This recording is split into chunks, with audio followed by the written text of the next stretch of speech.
할렐루야! 오늘도 예배로 하루를 시작하시는 모든 성도님들을 주님의 이름으로 환영하고 축복합니다. 이 시간에 먼저 찬송가로 주님 앞에 나가겠습니다. 찬송가는 516장 옳은 길 따르라 의의 길, 우리 함께 찬송하시겠습니다.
기도하시겠습니다. 여호와 하나님, 너무나도 감사합니다. 우리에게 오늘도 이와 같이 거룩하고 복된 하루를 주님과 함께 시작할 수 있게 해주시는 은혜에 너무나도 큰 감사를 드립니다.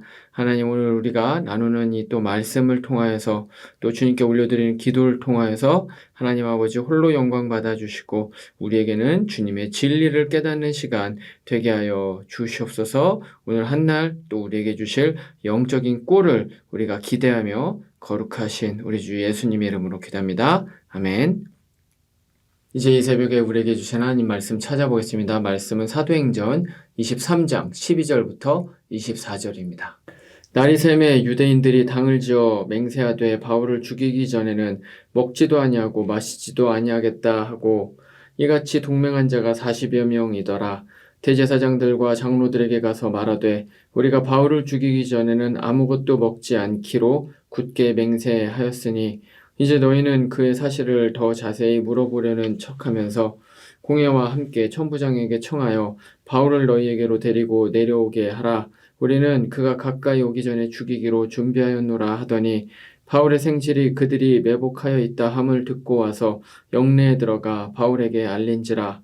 바울이 한 백부장을 청하여 이르되 이 청년을 천부장에게로 인도하라. 그에게 무슨 할 말이 있다 하니 천부장에게로 데리고 가서 이르되 죄수 바울이 나를 불러 이 청년이 당신께 할 말이 있다 하여 데리고 가기를 청하더이다 하매 천부장이 그의 손을 잡고 물러가서 조용히 묻되 내게 할 말이 무엇이냐 대답하되 유대인들이 공모하기를 그들이 바울에 대하여 더 자세한 것을 묻기 위함이라 하고 내일 그를 데리고 공회로 내려오기를 당신께 청하자 하였으니 당신은 그들의 청함을 따르지 마옵소서. 그들 중에서 바울을 죽이기 전에는 먹지도 않고 마시지도 않기로 맹세한 자 40여 명이 그를 죽이려고 숨어서 지금 다 준비하고 당신의 허락만 기다리나이다 하니 이에 천부장이 청년을 보내며 경계하되 이 일을 내게 알렸다고 아무에게도 이르지 말라 하고 백부장 둘을 불러 이르되 밤 제3시에 가이사랴까지 갈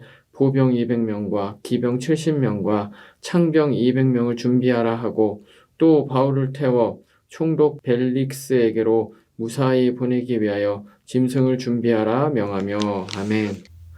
우리는 계속해서 사도행전 말씀을 나누는 가운데 이 많은 동료 그리스도인들이 예언했던 것처럼 이제 사도 바울이 예루살렘에서 잡히는 그 사건을 함께 보고 있습니다. 어제까지의 말씀을 이제 볼 것 같으면 이 사도 바울은 예루살렘에서 소동이 일어나게 되었을 때 이 유대인들에 의해서 죽임을 당할 뻔하죠. 근데 이것을 잘 주시하고 있었던 로마의 병정들이 이 소요 사태를 이제 마무리하기 위해서 진정시키기 위해서 와서 그 사도 바울을 체포를 하게 됩니다. 하지만 로마는 공식적으로 이 가급적이면 피정복민들의 그런 어떤 내적인 문제들, 가령 종교적인 문제들이라든가 이런 것들에 대해서는 알아서 이제 자기들이 해결할 수 있도록 그래서 가급적이면 그런 것들에 대해서 간섭하지 않기를 원했었습니다. 그래서 지금 이 바울에게 일어난 이 사건도 이것이 로마의 실정법을 어긴 것이었는지 아니면 유대인들의 어떤 종교적인 문제였는지 이것을 판단하기 위해서 이제 공회를 소집하게 되죠. 그래서 만약에 이게 종교적인 문제였다면 로마는 더 이상 개입을 하지 않을 것이고 그냥 유대인들에게 바울을 넘기려는 그러한 생각이었던 것입니다. 그래서 이제 바울이 공회 앞에 서게 되죠. 근데 이제 바울이 공회를 가만히 보니까 사실 바울은 공회를 너무나도 잘 알고 있었죠. 이 공회의 구성원들이 크게 두 계파로 나뉘게 되는데 그 한 계파는 바리새파였고 한 계파는 사두계파였습니다. 그래서 이 둘 간에 가장 마찰이 빚어지는 그 논쟁점이 뭐냐면 바로 이 부활에 대한 문제였습니다. 바리새파는 부활이 있다라고 이야기를 하고 사두개파는 부활이 없다라고 그렇게 생각을 했었기 때문이죠. 그래서 이 사도 바울이 여기에서 기지를 발휘를 해서 자신은 부활을 믿는 바리새인이다라고 이제 그렇게 얘기를 함으로써 이들이 하나가 되지 못하고 분열하게 만듭니다. 만약에 여기에서 이들이 합의를 해서 이 사도 바울이 종교적인 문제를 일으키고 있다라고 그렇게 하게 된다면 사도 바울이 이 유대인들에게 넘겨지게 되고 유대인들에 의해서 죽임을 당하든지 하여튼 어떻게 되든지 복음 사역을 하지 못하게 될 뻔한 그러한 일이었는데 너무나도 다행히도 이 둘이 갈라지게 되면서 분열이 되게 되면서 이제 사도 바울이 그 위기를 모면하게 되었던 것입니다. 이제 그러면서 오늘 말씀이 시작이 되는데 오늘의 이 말씀을 통해서도 우리는 사도행전에서 계속해서 보아왔던 것처럼 이 복음에 대해서 알게 됩니다. 그래서 복음의 특성이 무엇인지 그리고 복음이 어떻게 전파되는지에 대해서 우리가 오늘의 말씀을 통해서도 생각을 해볼 수가 있는데 그것이 무엇인지를 우리가 생각을 해보고 또 그것이 오늘날 우리에게 주는 메시지가 무엇인지 우리 함께 이야기를 나눠보도록 하겠습니다. 오늘 말씀이 시작이 되면서 바울은 사실은 어제까지의 말씀보다도 더 큰 위기를 이제 맞이하게 됩니다. 왜냐하면 바울을 죽이려고 했지만 이게 번번이 계속해서 실패를 하게 되자 결국에는 이 유대인들 가운데 이 극단주의자들이 한 40여 명 정도가 모여서 오늘 말씀 12절에 기록된 것처럼 바울을 죽이기 전까지는 먹지도 마시지도 않겠다. 바로 이렇게 해서 이 암살 조직을 이제 만들기 때문에 그렇습니다. 그래서 이들은 바울을 다시 한번 공회로 불러서 자신들이 어떤 조사를 하겠다라고 이제 그렇게 이제 천부장에게 얘기를 하기로 계략을 짭니다. 그래서 만약에 이제 이 자리로 오게 되면 사도 바울을 그냥 그 자리에서 죽이려는 그러한 계략을 짰었던 것이죠. 바울은 우리가 잘 알고 있는 것처럼 로마의 시민이었습니다. 그렇기 때문에 이 피전국민인 유대인들이 로마의 시민권자인 이 바울을 함부로 죽일 수 없다는 사실을 자신들도 잘 알고 있었죠. 근데 그럼에도 불구하고 이와 같은 계략을 짰다는 것은 다시 말하면 바울을 죽이고 자신들도 그 자리에서 체포가 되든지 아니면 뭐 심지어는 사형을 당하든지 하든지 어쨌든지 간에 이제 자신들은 이제 사도 바울을 죽이고 자기네들까지도 죽겠다라는 그러한 각오를 이제 했었다는 사실을 알 수가 있는 것이죠. 그래서 이들은 14절에 보는 것처럼 대제사장 앞에 가서 그 비정한 각오를 선언하게 됩니다. 이 장면은 마치 우리나라 영화 중에 예를 들면 일제 치하에서 독립운동을 하던 그 독립투사들, 뭐 예를 들면 안중근이라든가 윤봉길 같은 이런 분들이 이제 그 일본의 고위 관료를 죽이기 전에 마지막 인사를 하는 그때 그 어떤 비장함, 그런 비장함이 사실은 오늘의 말씀에 있는 이 40여 명의 유대인 암살 조직에서도 이제 보여지게 되었던 것입니다. 그래서 저는 이 부분을 읽으면서 이들이 가지고 있었을 그런 어떤 결연한 의지, 불타는 열정, 그리고 그런 눈빛, 이제 이런 것들에 대해서 상상을 해볼 수가 있었습니다. 얼마나 그것을 하기를 원했었으면 자신의 목숨까지 바쳐서 이제 그렇게 했겠습니까? 자, 근데 너무나도 안타까운 것은 이들의 그런 열정과 의지와 비장한 각오와 행동, 이 모든 것들은 모두 다 잘못된 목표를 향해 있었다는 것이죠.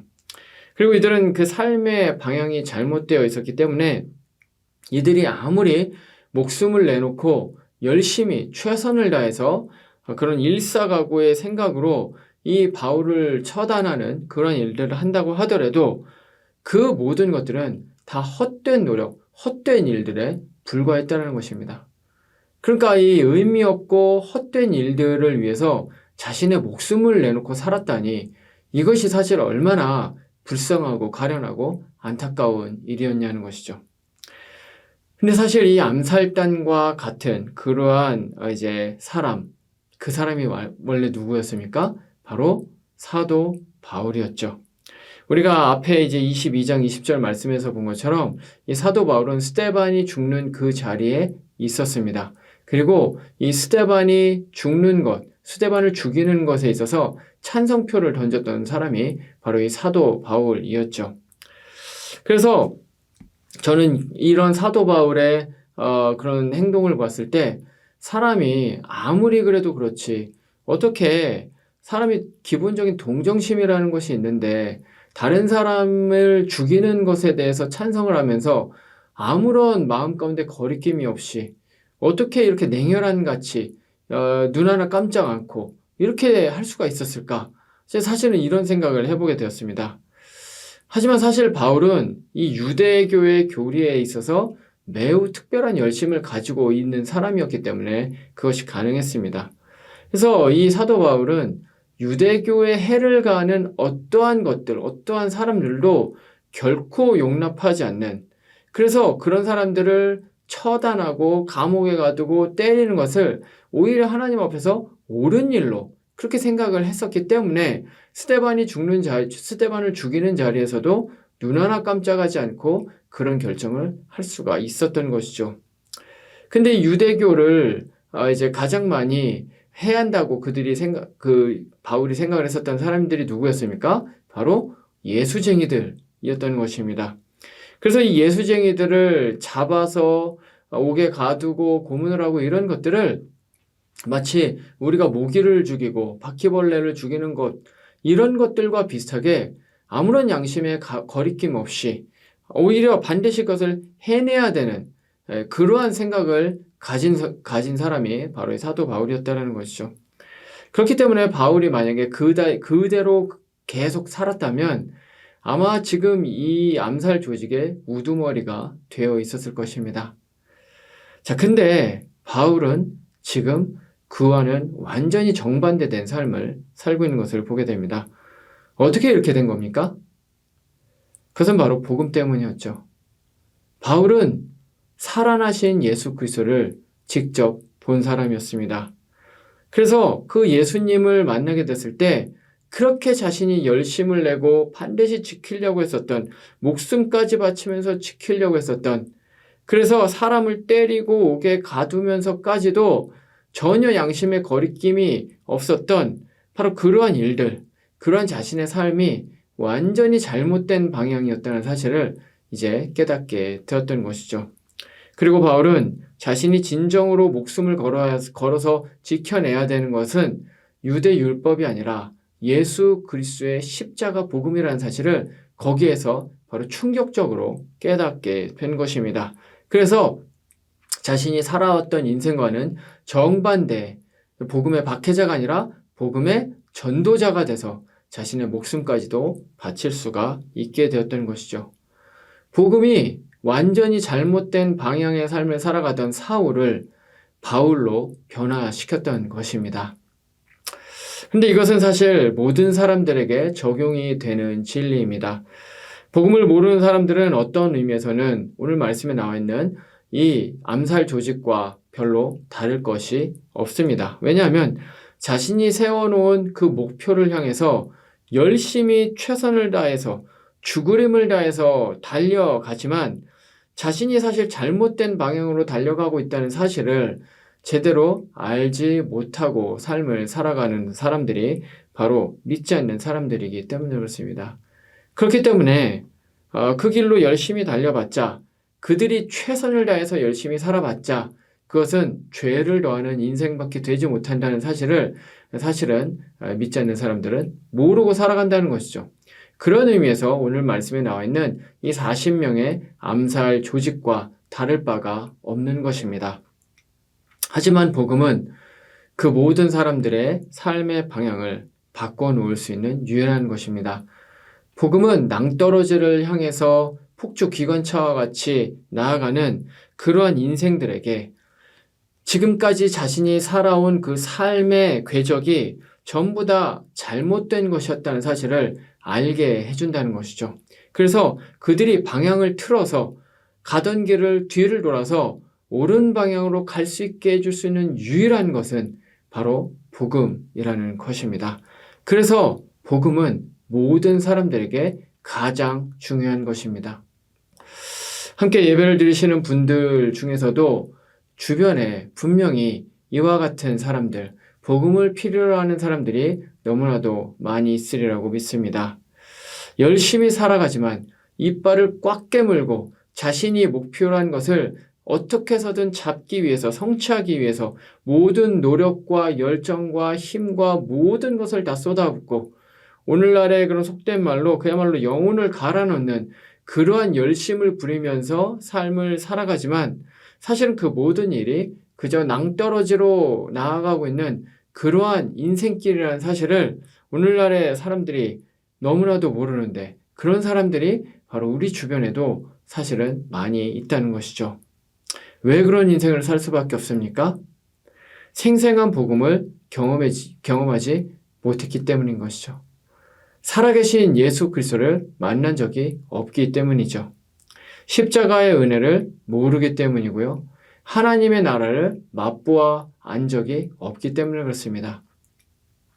그래서 만약에 주변에 그와 같은 분들이 계시다면 이제는 이 인생을 바꿀 수 있는 유일한 것, 이 복음을 그분들에게 전파하실 수 있는 전도자의 삶을 살아가시는 우리 모든 ANC 성도님들이 되시기를 말씀으로 축원드립니다.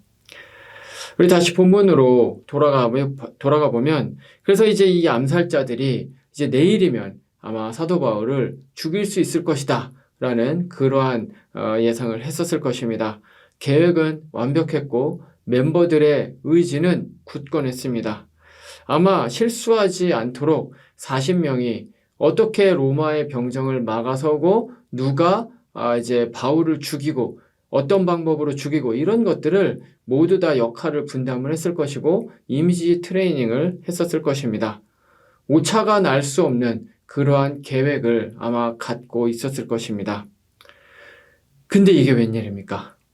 이것이 아주 어이없게 발각이 되는데 지금까지 성경에 나오지 않았고 앞으로도 나오지 않는 이 오늘 말씀에 바울의 생질이라고 나오는데 아마 바울의 조카 정도 되는 아마 그러한 바울의 친척이었던 것 같습니다. 이 사람 이름도 모르고 나이도 모르고 정체를 전혀 알지 못하고 앞으로도 나오지 않는 그런 사람인데 그 사람이 여기에 지금 딱 한 번 나오게 됩니다. 근데 이 사람이 바로 이 암살 조직의 계획을 어떤 경로인지는 알지 못하지만 이 암살 계획을, 이 정보를 듣게 되었다는 거죠. 어떤 학자들은 바울이 예수님을 믿게 된 그 순간부터 바울은 이제 그 친척들과 관계가 끊어졌을 것이다. 관계를 끊었을 것이다. 이제 이런 식으로 이야기를 하는데요. 사실 일부러 끊지 않더라도 10년이 넘는 이런 선교 여행, 그리고 사실은 사도 바울을 알고 있다면 유대인의 그런 조직에서 배타적으로 이제 추출될 수밖에 없는 그런 상황이었기 때문에 바울과 관계가 있다는 것만으로도 사실 굉장히 큰 위험이 될 수가 있었던 것이죠. 그렇기 때문에 이 인연을 끊으려고 일부러 그러지 않아도 인연이 자동적으로 끊길 수밖에 없는 그러한 상황이었다는 것입니다. 근데 이런 중에 누군지도 모르는 바울의 조카라는 사람이 어떻게 바울이 예루살렘에 왔다는 것을 알고 바울을 이제 찾아오려고 했었던 건지 어떤 것인지 이유는 알지 못했지만 어쨌건 이 계획을 알게 되었다는 것이죠. 그리고 이로 인해서 오늘 말씀에 나온 것처럼 이 완벽하게 진행될 것 같았던 이 암살 조직의 계획이 완전히 수포로 돌아가게 되는 것을 우리는 보게 되는 것입니다. 정말 영화에나 나올 수 있을 것 같은 그러한 극적인 드라마틱한 그런 일들이 펼쳐지게 되었다는 것이죠. 근데 사실 이게 우연이 아니었습니다. 성경이 직접 기록하고 있지는 않지만 이것은 하나님께서 개입하셨다는 사실을 우리는 100% 알 수 있는 것이죠. 사도행전을 읽으면서 우리가 계속해서 깨달을 수 있는 것은 무엇입니까? 바로 복음 사역은 하나님께서 직접 하신다는 것입니다. 사도행전 1장 8절에 예수님께서 제자들과 헤어지기 전에 바로 그런 말씀을 하시죠.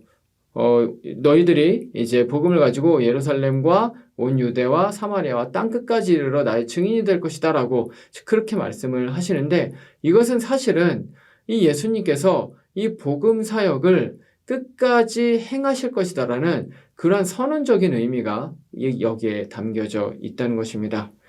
그래서 이 복음 사역에는 반드시 하나님의 일하심, 하나님의 주도적인 일하심이 드러나게 됩니다. 그리고 이 주님의 복음 사역은 지금도 여전히 계속되고 있고 앞으로도 예수님이 오실 때까지 계속되게 될 것입니다. 그렇기 때문에 예수님의 제자인 우리는 이제 주님께서 이 복음 사역을 기뻐하시고 그분께서 이 사역을 주관하신다는 그 사실을 우리가 믿음으로 인정하면서 이 복음 사역에 동참을 해야 됩니다. 하나님의 일하심을 경험하기를 소원하십니까? 그렇다면 이 복음 사역에 동참하시기를 말씀으로 축원드립니다. 그렇다면 하나님이 정말로 살아계신 분이시고 여전히 이 땅 가운데서 일하고 계시다는 사실을 명백히 알 수 있게 될 것이기 때문에 그렇습니다. 우리도 바울과 같이 주님의 역사에 동참하기 위해서 이 복음 사역에 우리의 모든 것을 걸 수 있기를 말씀으로 축원드립니다. 말씀을 마치겠습니다. 오늘 말씀을 통해서 우리는 복음에 대해서 두 가지에 대해서 생각을 해보게 됐습니다. 첫 번째로는 복음은 잘못된 방향을 향해서 나아가는 이 모든 인생들을 옳은 방향으로 이끌 수 있는 유일한 것이라는 것이었고요. 그리고 두 번째로는 이 복음 사역은 전적으로 하나님의 주권 가운데서 이루어지기 때문에 복음 사역에는 하나님의 일하심이 명백히 드러나게 되고 그렇기 때문에 우리가 하나님의 일하심을 경험하기 원한다면 우리는 반드시 복음 사역에 동참해야 된다는 것. 우리 이 두 가지를 오늘 말씀을 통해서 생각해 보게 되었습니다. 이 복음 사역에 동참해서 인생이 변화되는 놀라운 일들을 경험하기를 원합니다. 또 뿐만 아니라 복음 사역에 함께 동참함으로써 하나님께서 여전히 살아 역사하시는 분이시라는 사실을 또한 믿을 수 있는 우리 모든 ANC 성도님들 되시기를 말씀으로 축원드립니다. 기도하시겠습니다. 여호와 하나님 아버지, 그렇습니다. 복음은 인생을 변화시킬 수 있는 유일한 것입니다.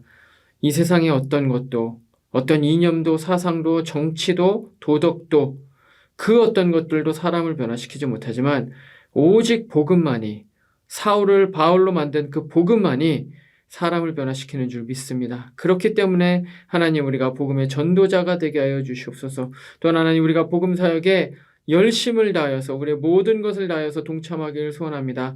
그렇게 되게 될 때에 하나님, 그것이 아무리 작은 일이라도 그 가운데 역사하시는 그 여호와 하나님 아버지의 일하심을, 그 살아계심을 우리가 경험할 수 있도록 우리와 함께하여 주시옵소서. 오늘도 여러 가지 많은 기도의 소원을 가지고 나오신 모든 성도님들 위해 하나님 아버지께서 개입하여 주시고 역사하여 주시고 말씀하여 주셔서 하나님, 개인의 모든 기도의 소원들 주님께서 들으시고 응답하여 주시는 시간 되게 하여 주시옵소서.